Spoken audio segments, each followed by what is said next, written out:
तालिबान ने एक ऑपरेशन के दौरान आईएसकेपी यानी इस्लामिक स्टेट खुरासान प्रोविंस के 3 बड़े आतंकियों को ढेर कर दिया। कुछ रोज पहले अफगानिस्तान में इस संगठन से जुड़े आतंकियों ने एक गवर्नर की बेरहमी से हत्या कर दी थी, जिसके बाद से ही तालिबान ने पूरे अफगानिस्तान में आतंकी संगठन आईएसकेपी के खिलाफ अभियान चला रखा है। इसी कड़ी में पिछले दिनों अफगानिस्तान के एक इलाके में भी ऑपरेशन चलाया गया, जिसका एक वीडियो भी उनकी तरफ से जारी किया गया, जिसमें रात के वक्त तालिबान के लड़ाके आईएसकेपी के ठिकानों पर हमला बोलते दिखे। बम धमाके और गोलियों की आवाज से पूरा इलाका थर्रा गया। तालिबान का दावा है कि इस ऑपरेशन के दौरान आईएसकेपी के दूसरे नंबर के कमांडर जियाउद्दीन उर्फ मौलवी मोहम्मद समेत 3 आतंकी ढेर हो गए।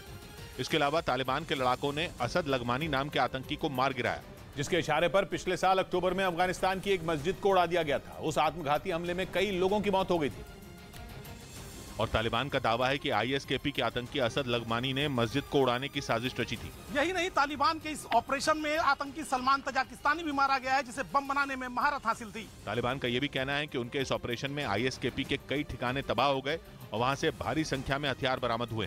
तालिबान का दावा है कि आईएसकेपी के आतंकी काबुल में किसी बड़ी आतंकी वारदात को अंजाम देने की फिराक में थे, जिसकी भनक लगते ही तालिबान ने उनके ठिकानों पर हमले बोल दिए।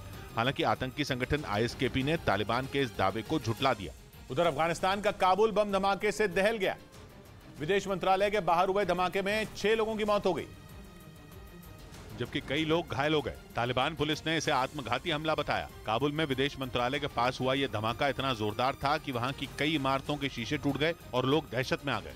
इस बीच यूक्रेन की सेना ने दावा किया कि बखमुत में उसके जवान रूसी सेना पर भारी पड़ रहे हैं। बताया गया कि यूक्रेन के भीषण हमलों से बचने के लिए रूसी फौज को कुछ इलाकों में पीछे हटना पड़ गया, क्योंकि ज़ेलेंस्की के जवानों ने उन पर चुन चुन कर हमले किए। यूक्रेन का दावा है कि बखमुत धीरे धीरे उसकी मुट्ठी में आ रहा है। बताया गया कि रूसी फौज यूक्रेन के भीषण हमलों का जवाब नहीं दे पा रही।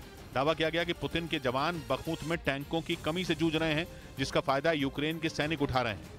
खबर है कि रूस की तरफ से वैगनर ग्रुप के जवान भी अब वो हमले नहीं कर पा रहे जो यूक्रेन को नुकसान पहुंचा सके, क्योंकि पश्चिमी मीडिया के मुताबिक वो खुद गोला बारूद की कमी से जूझ रहे हैं। यूक्रेन की सेना का दावा है कि बखमुत में उसके जवानों ने रूसी सेना पर इतने हमले किए कि वो हताश हो गई।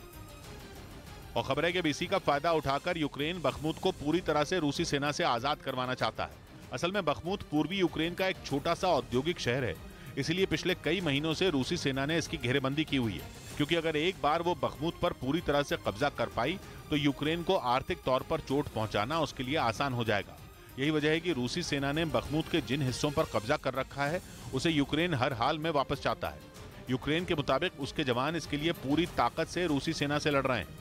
इधर लगातार 2 दिन की गिरावट के बाद तीसरे दिन शेयर बाजार बढ़त के साथ बंद हुआ। कारोबार खत्म होते वक्त सेंसेक्स और निफ्टी दोनों ही हरे निशान पर बंद हुए और सुबह जिस तेजी के साथ बाजार खुला, उतार चढ़ाव के बीच वो तेजी शेयर बाजार के बंद होने तक बरकरार रही। कारोबार खत्म होते वक्त सेंसेक्स 127 अंक चढ़कर 57,653 पर बंद हुआ, जबकि निफ्टी 41 अंक उछलकर 16,985 पर बंद हुआ।